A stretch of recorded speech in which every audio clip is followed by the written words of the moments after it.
Hi, I'm Connie. I'm a former outlaw old lady, and I'm chatting with Staxx.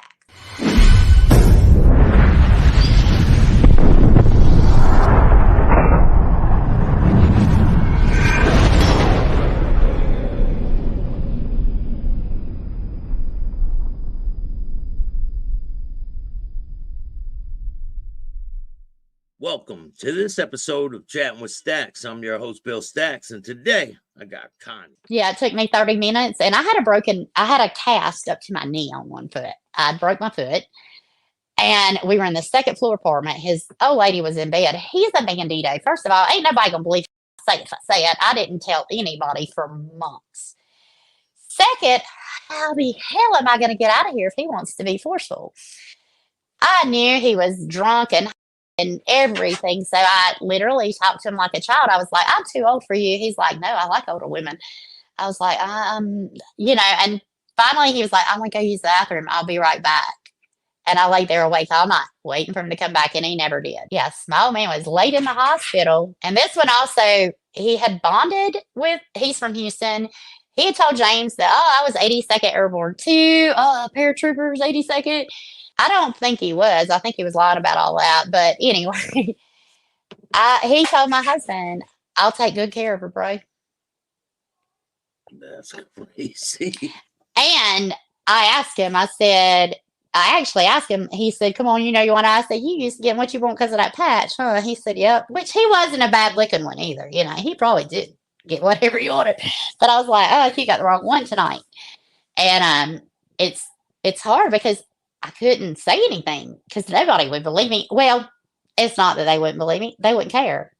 Because one, I'm just an old lady. Two, my old man is support. Not only is he support, he laid up in the hospital, no good to him anymore. Yeah, but if he wasn't in the hospital and you said something to him, what would have been the outcome? He would have been at that bandito's apartment witness right there. He was their go-to guy. Which he's always been. He was actually a paramedic for 15 years, so he did have a calm period where he couldn't get in any legal trouble. But from the time we met, we didn't go out without a bar fight happening. And I grew up the total opposite. Like, we don't fight out loud. We don't let people know we're crazy. Hide that shit. Don't put it on your front porch, Yeah.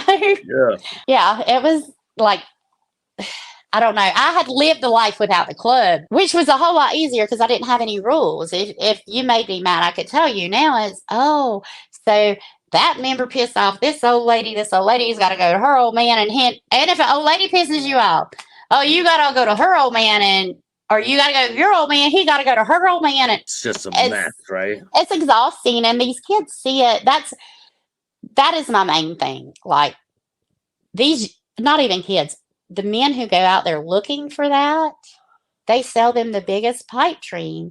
And I don't understand it because, they treat prospects like, it's not the army. You want them to be a brother, not a soldier. Why are you breaking them down to build them back up as if you're, some kind of military? But anyway, in the end, they do want soldiers. And Tulsa, it's quality over quantity any day. Any day. And the kids look for it and they jump in it. And then, in 3 years, all it took, he's paralyzed. He has taken 6 steps on his own so far with a walker. I know 11 of them sitting in jail. Well, they may not be now. They may be bought out, but who might have just been there. Yeah. This Rico, it is no joke. I've been pulled over in Tulsa. And they'll tell you, I watched a bandit get pulled over doing 110 or 104 in his car and did not get a ticket. They say that the cops don't with them because the bigger fish want them. I don't know what it is, but they don't get in a lot of small time trouble. Like speeding tickets, like the other bandit, I think maybe it was him or it may have been somebody else that was on one of yours. And he was talking about every time the cops were always pulling us over. We were never, I think I was just me and James by ourselves, but in a pack, we were never pulled over. Leaving a bar, we were never pulled over. Yeah, I mean, don't know when you're in a pack, it could be because law enforcement's in the pack somewhere. That could be it. I definitely, I can't say that law enforcement's in there, but the whole situation with the guy, Sean, Bandito Sean, and the guy's name was Zing. And let me tell you how this ended. I almost forgot. This was greater than anything. So my husband ended up quitting the OK Riders back then, and he went back within a few weeks. It's because they 86 the guy for no reason. So he quit. He ended up going back. Well, when he goes back, Zing, who was, the same guy that was in the same company and all that shit, whatever.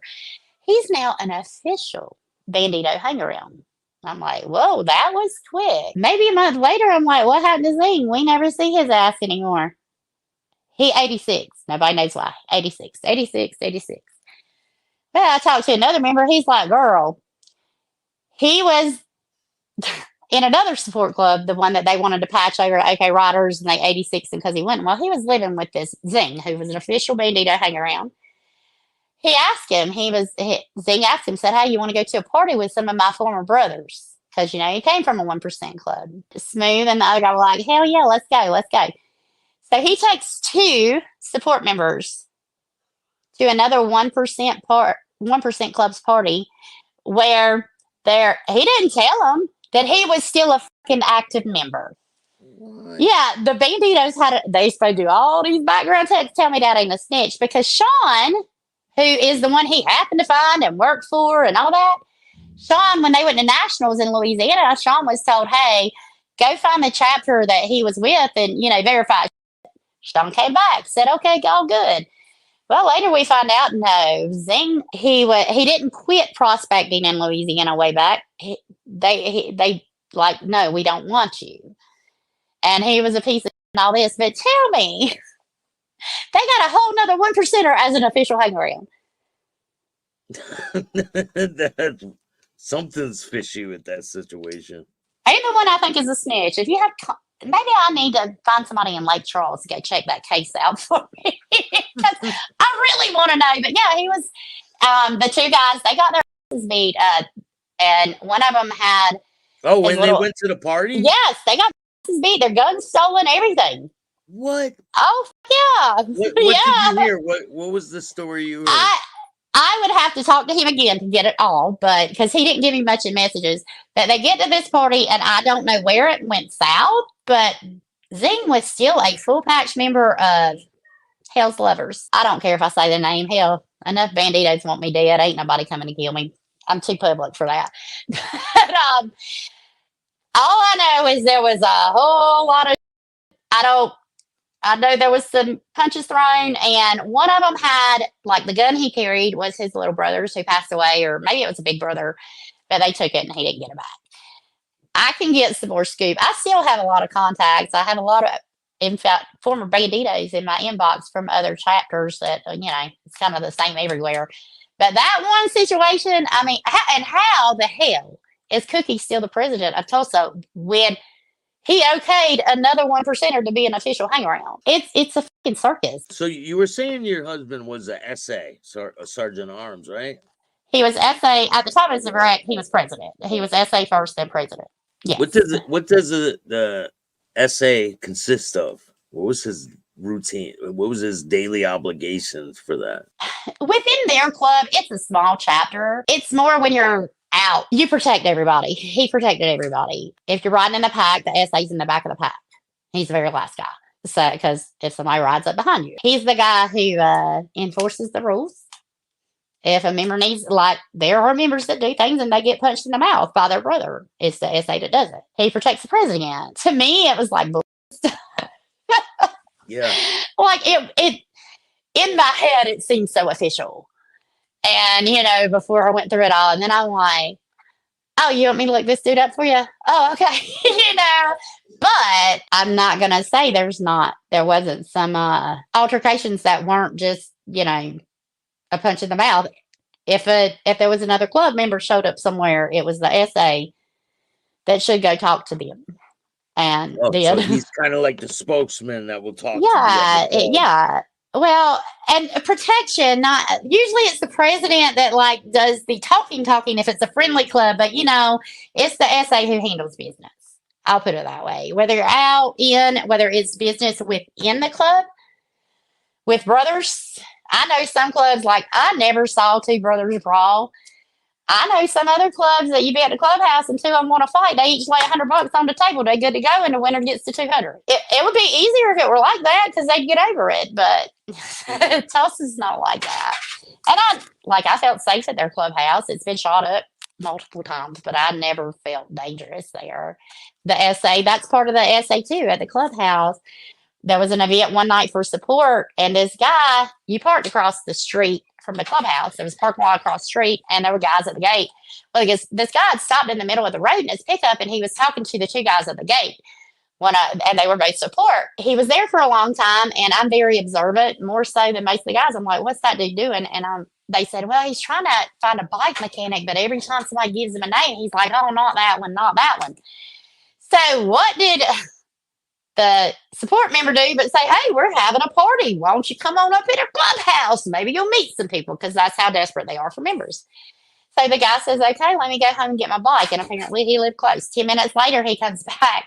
And I looked at James, who was standing beside me. I was like, the f that dude doing in a leather coat when it's 85 degrees?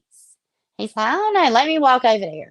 So I'm watching from the gate. There were two prospects standing right beside me, two Bandito prospects that I knew pretty well because they had been OK riders. I was like, dude, James looks like he's getting animated. Something's going on over there. A few minutes later, bike leaves. This dude had come back, had a gun in his jacket. So James said, hey, you can either let me go hold the gun right here, or you can kick rocks. And he said, I'll kick rocks. James said, not before you give me your ID. James took a picture of it. He goes inside, and one of the bandits is like, dude, I kicked that dude at the bar two weeks ago. So maybe he was trying to go into the I think he was trying to find him because that dude he wasn't really a bike mechanic, but he sold a lot of parts, probably, the 5-finger discounted ones. So I think that's why, because they said they threw like 5 mechanic names at him. And he was like, no, not that one. No, what's he look like? No, I think I've heard of him. That's not, He was fishing. See. Oh, yeah, absolutely. Yep. And that's one thing you never do. I do now. But at the time, we were in a restaurant one day, and a girl walked over. She's like, oh, Red Gold. Raymond used to come in here all the time. He was an OK rider. Well, that's Cookie, the president of the Banditos. And all 5 of us sitting there. My classic line, I don't know. I'm new here. I'm not sure. I don't really know anybody. And you don't know anybody. Even if they sit beside you. Nope, never heard of them. Yeah. I'm blind. But not anymore. Now I'm like, and if they were real, if they were truly who they say they are, I wouldn't talk all this shit. It ain't talking, it's telling the truth, because not one time, not a single time out of all my TikToks, and they go back over a year, has a single person said she's lying.